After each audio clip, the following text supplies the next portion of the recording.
রামনারায়ণ রাম ঠাকুর শ্রী শ্রী বালব্রহ্মচারী মহারাজের চরণে জানাই শতকোটি প্রণাম এবং আপনাদের বালব্রহ্মচারী RNR চ্যানেলের পক্ষ থেকে জানাই বৈদিক অভিনন্দন। রামনারায়ণ রাম এই বলে আমি আজকের তত্ত্ব আলোচনা শুরু করছি। ঠাকুর বসে আছেন। এক এক করে আমরা প্রায় সবাই এসে হাজির হলাম। 2-4 জন বাইরের লোকও এসেছে। আলাপ চলছে। ঠাকুর ছোট ছোট নানা প্রশ্নের উত্তর দিচ্ছেন। এর মধ্যে একজন তার কতগুলো ব্যক্তিগত প্রশ্ন জিজ্ঞাসা করল। ঠাকুর তারও উত্তর দিলেন। তারপর আমরা পূর্ব দিনের অসমাপ্ত আলাপ আরম্ভ করলাম। আমাদের মধ্যে একজন ঠাকুরকে পূর্বের প্রশ্নটা জিজ্ঞেস করল, আচ্ছা ঠাকুর, আমরা কোন পথ অবলম্বন করলে মনকে সবসময় বিরাটের দিকে রাখতে পারি? ঠাকুর বলতে লাগলেন, জীবজগতের প্রত্যেকেই যে বিরাটে রয়েছে এবং বিরাট হয়ে আছে সে জিনিসটুকুই বুঝতে হবে এবং উপলব্ধি করতে হবে। প্রথম অবস্থায় তাই যদি বুঝে নেওয়া যায় তবে চিন্তাশক্তি সেখানে এগিয়ে দাঁড়াবে। তুমি তোমার অবস্থা প্রতি মুহূর্তে যদি চিন্তা করো, সেই চিন্তায় যদি সর্ব অবস্থায় মেনটেন করতে পারো, তবেই শক্তির বিকাশ হবে। সূক্ষ্ম সূক্ষ্ম চিন্তা হতে ক্রমশ সূক্ষ্ম এবং সবসময় সূক্ষ্মতার মধ্যেই যে রয়েছি, সূক্ষ্ম হয়ে সেই অবস্থায় মনকেও যদি সেই অবস্থাতে চিন্তাযুক্ত রেখে দেওয়া যেতে পারে, তবে সমস্ত অবস্থাগুলো সেই সূক্ষ্মতার মধ্যে গিয়ে পৌঁছবে। মনের শক্তিও তখন প্রত্যেকটি যুক্ততার মধ্যে গিয়ে জেনে নিতে পারবে। এইভাবে জানতে জানতে জানার পথে চলে যেতে পারবে। তোমার জানাও শেষ হচ্ছে না, বস্তুত তত্ত্ব জেনে শেষ করতে পারছো না। মনের সঞ্চালন, মনের মুভমেন্টস সব সময় যদি চিন্তা করে সর্ব অবস্থায় রাখা যায়, শক্তির বিকাশ তখনই হবে এবং মনের একাগ্রতা, সূক্ষ্ম শক্তি সব কিছুই পাওয়া যাবে যদি ওই অবস্থাকে মেনটেন করে নেওয়া যেতে পারে। সৃষ্টির সাথে সাথে মনকেও যদি এভাবে ব্যস্ততায় রেখে দেওয়া যায়, চিন্তাযুক্ত রেখে দেওয়া যায়, কোন সূক্ষ্ম হতে উদ্ভব, সেই উদ্ভবের সাথে সাথে আমার মনও চলছে, আবার বুঝও চলছে সাথে সাথে, তখন মনের স্পিড ও সেই অনুযায়ী বেড়ে যাবে এবং একটা কনস্ট্রাকটিভ ফর্ম এর সব কিছুকে আয়ত্ত করে রাখা যাবে। জ্ঞান ও বুঝ সেই জায়গায় নিতে কনস্ট্রাকশনের ভেতর থেকে যাবে। যেই অবস্থায় আমরা রয়েছি সেই অবস্থাকেই ভালো করে অ্যানালাইসিস করে প্রত্যেকটি তার তত্ত্বকে বের করতে হবে। সাধনা সেখানেই গিয়ে দাঁড়াবে। সেই তত্ত্ববস্তুগুলো কি? তোমার অবস্থা তুমি নিজে নিয়ে সম্পূর্ণরূপে স্টাডি করো।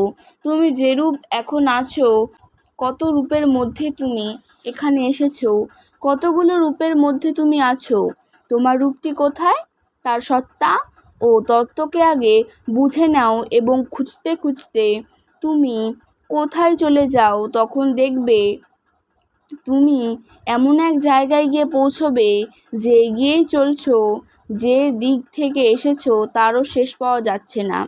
অসীমের বস্তু হতে তুমি উদ্ভব, অসীমেই যে লয় এবং অসীমে যে আছো তাহা তুমি প্রতি মুহূর্তে বুঝতে চেষ্টা করো এবং তুমি যে নিজে রয়েছো তা উপলব্ধি করো। যে জ্ঞান, বুদ্ধি, বিচার তোমাদের রয়েছে তাতেই সম্ভব এ সমস্ত জানা।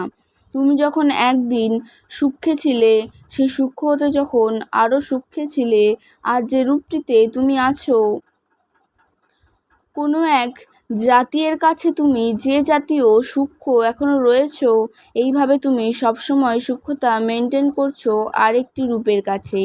এই অবস্থায় যে রূপটি তোমার রয়েছে, পিছনের দিকে যদি পিছিয়ে যেতে থাকো, যে পর্যন্ত তুমি নিজে বুঝতে পারছো বা তুমি যে ছিলে একদিন আরেকটি রূপে, যেমন তুমি নিজেকে বুঝতে পারছো, যেমন শিশু অবস্থায় তুমি যে শিশু ছিলে, আরেকটি শিশু দেখে তুমি তা বুঝতে পারছো। শিশু এবং তোমাতে কি পার্থক্যতা? সব কিছু ইন্দ্রিয় বিদ্যমান থাকা সত্ত্বেও, সমস্ত কিছু বিদ্যমান থাকা সত্ত্বেও তুমি এখনও যে বুঝতে পারছো, শিশু তখন তাহা ধরতে পারছিল না, কিন্তু ধরার জন্য এগিয়ে যাচ্ছিল। তুমি যে অবস্থায় পড়ে যখন যা কিছু বুঝতে পারছো, ক্রমশ এগিয়ে এগিয়ে আজ এই অবস্থায় পৌঁছেছো। বৃত্তিগুলো যেভাবে এসে ধরছে, ইন্দ্রিয়াদিও সেইভাবে গড়ে উঠছে। যখন তুমি গর্ভে ছিলে তখন ছিলে আর এক অবস্থায়, যখন তুমি কীটে ছিলে তখন ছিলে এক অবস্থায়, যখন তুমি রক্তে ছিলে তখন ছিলে এক অবস্থায়, তারপর এইভাবে আয়ত্তে আয়ত্তে বহুতে ছিলে। প্রত্যেকটি অবস্থায় এক একটি রূপ নিয়েই ছিলে এবং স্তরে স্তরে এক একভাবে এসে এসে এক এক রকম রূপ দিচ্ছ। আজ সেই রূপটি যে তুমি, প্রকারান্তরে তুমি হয় কীট অবস্থায় আছো, গর্ভস্থ অবস্থায় আছো, রক্তকণিকার অবস্থায় আছো, আরও বহুতে যে রয়েছ সম্মুখীন, বহু যারা রয়েছে তাদের নিকট ঠিক এইভাবে তোমার রূপের পরিবর্তন হয়ে যাচ্ছে এবং এগিয়ে যাওয়ার অবস্থাতে সেই অবস্থাকে তুমি বুঝে বুঝে এগিয়ে চলছো। যেমন তুমি এখন এ অবস্থা বুঝতে পারছো, আগের অবস্থা হতে যত দূর এগিয়ে চলুক তাতে তোমার কিছু আসে যায় না।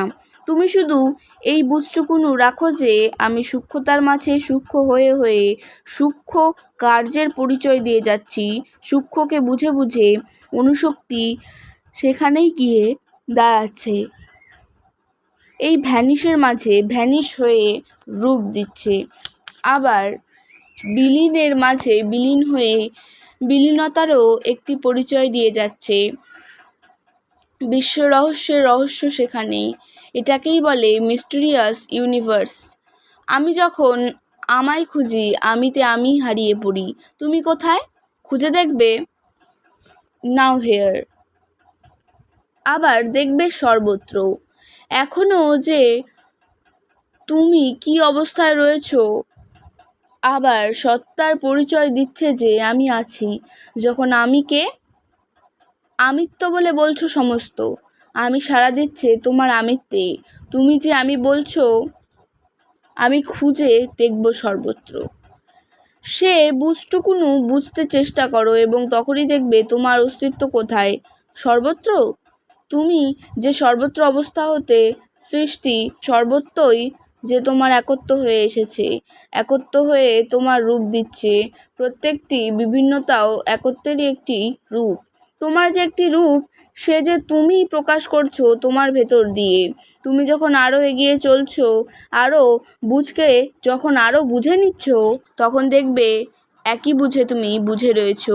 এগিয়ে যাও নাই, পিছিয়ে যাও নাই, ভাষায় শুধু বলা মাত্র।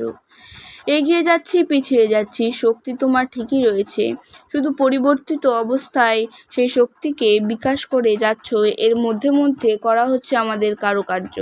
তাই নিজেকে নিজে যতটুকু স্টাডি করে যতদূর এগিয়ে যেতে পারা যায় এগিয়ে যেতে থাকে। কোন অবস্থা হতে এসেছে, কোন কোন অবস্থাতে, সেগুলোকে তুমি সম্পূর্ণরূপে ধাতস্থেহেতে আনো। তখন দেখবে তুমি নিজেকে নিজে খুঁজে বেড়াচ্ছ, এমন এক জায়গায় যাচ্ছ যেখানে খুঁজেই বেড়াচ্ছ সম্মুখীন এই অবস্থায় ছুটতে হবে। তাই আমাদের সাধনাই হচ্ছে অনিমা। এই অনুশক্তির মধ্যে অনু হয়ে যে পরিচয় দিচ্ছি, ওই শক্তিকে মনের ভেতরে রেখে রেখে চিন্তার ভেতরে গিয়ে সাধনাতে প্রয়োগ করতে হবে। এই সাধনাই আমাদের একমাত্র সাধনা। খড়গ যতই ধার দেওয়া হবে ততই ধার হবে, তখন যে কোনো বস্তুকেই কর্তন করা যাবে। সেইরূপ সাধনাতে মনকে যতই ব্যস্ত রাখবে মন ততই শার্প হবে। তখন যে কোনো বস্তুই কর্তন করা যাবে, অর্থাৎ তাকে বুঝতেও জানতে পারবে। আজকে তত্ত্ব আলোচনা আমি এখানে শেষ করছি। দেখা হচ্ছে পরের ভিডিওতে। ভালো থাকবেন, সুস্থ থাকবেন। রাম। প্রতিদিন এরকম নতুন নতুন ভিডিও দেখতে হলে আমার চ্যানেলটিকে সাবস্ক্রাইব করবেন এবং পাশে থাকা বেল আইকনটি প্রেস করবেন। ভালো লাগলে লাইক, কমেন্ট এবং শেয়ার করবেন। ধন্যবাদ।